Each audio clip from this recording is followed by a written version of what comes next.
Hey there, and welcome. If you're completely fed up with all the confusing diet fads out there, you have come to the right place. Today, we are going to boil it all down to 8 simple, practical tips for healthy eating, and this is straight from the experts at the NHS. I mean, you know how it is, right? One day, carbs are the enemy, and the next, they're supposedly essential.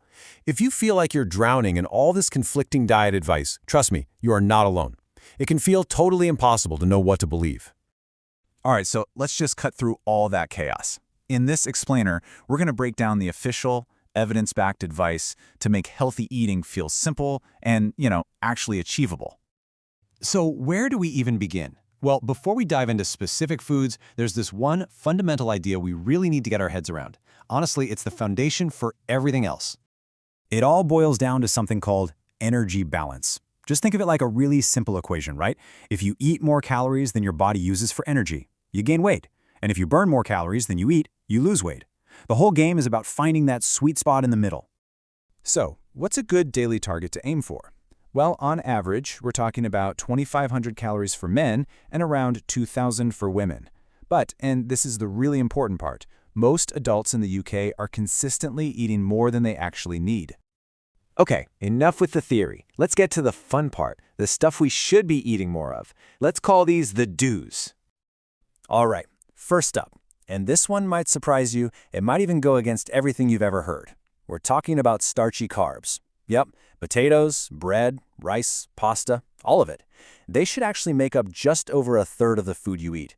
Why? Because they're our body's #1 source of fuel. But, and this is a really important but, not all carbs are created equal. You want to go for the higher fiber, whole grain options. Think whole wheat pasta, brown rice, or even potatoes with their skins left on. That extra fiber is what helps keep you feeling full for longer. And let's just be super clear about this. Carbs themselves are not the enemy. It's all the butter, the oils, the creamy sauces that we pile on top that really rack up the calories. Next up is a classic I'm sure you've heard before, the 5-a-day rule. It's simple. Aim for at least 5 portions of a variety of fruits and veggies every single day. And the best part, it doesn't have to be complicated. Fresh, frozen, canned, dried, even juiced, they all count towards your 5. And honestly, hitting that target is way easier than it sounds. You could chop a banana over your cereal in the morning or swap your usual mid-afternoon snack for an apple. A portion is roughly 80 grams. Even a small 150 milliliter glass of juice counts as one portion, although it's probably best to stick to just one of those a day because of the sugar content. Okay, our third do is all about fish. The goal here is pretty straightforward. Eat at least 2 portions of fish a week and make sure one of those portions is an oily fish. I mean, fish is just a powerhouse of protein, vitamins, and minerals. So what exactly is an oily fish? Well, think of things like salmon, trout, herring, sardines, and mackerel. These guys are absolutely packed with omega-3 fats, which are just fantastic for keeping your heart healthy. And for that second portion, you can go for non-oily fish like haddock, cod, or tuna. And again, fresh, frozen, or canned, they all work. Just a little heads up though, some canned and smoked fish can be really high in salt, so it's always a good idea to check the label. Okay, so that's all the stuff to add to your plate. Now let's flip the script and talk about what we should probably cut back on. Let's call these the watch-outs. First up on our watch-out list is saturated fat.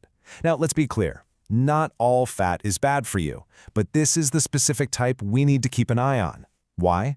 Because too much of it can raise your cholesterol, and that's a major risk factor for heart disease. So, what's the limit we're aiming for? For men, the recommendation is no more than 30 grams of saturated fat per day. And for women, it's a little bit less. The cap is 20 grams a day. Really, the smart move here is to do a simple swap. Try replacing saturated fats, the kind you find in butter and fatty meats, with unsaturated fats. Those are the good guys you get from avocados, vegetable oils, and, of course, oily fish. All right, next on the list, sugar. We all know that too much of it is linked to things like obesity and tooth decay.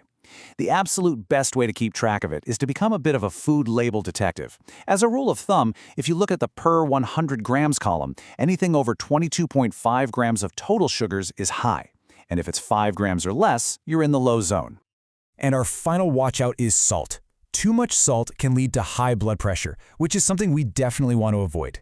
The daily limit for adults is just 6 grams, which is about 1 single teaspoonful.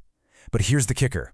Most of the salt we consume doesn't even come from the salt shaker on the table. It's actually hidden in everyday foods, things like bread, soups, and sauces.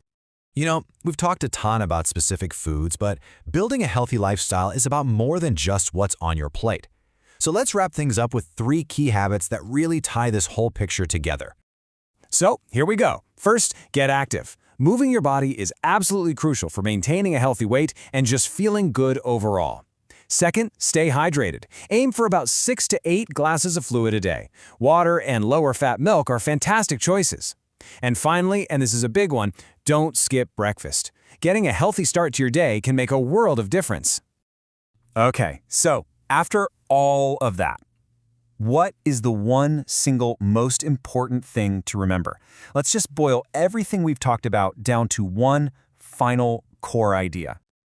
This right here, this is what it all comes down to. Healthy eating is not about extreme restriction or cutting out everything you love. It's about balance. It's about variety. The whole point is just to eat a wide range of different foods so your body gets all the amazing nutrients it needs to really thrive. And that's our blueprint for healthy eating. So I'll leave you with just one question to think about. What's one small, simple change that you can make starting today? Thanks so much for joining me.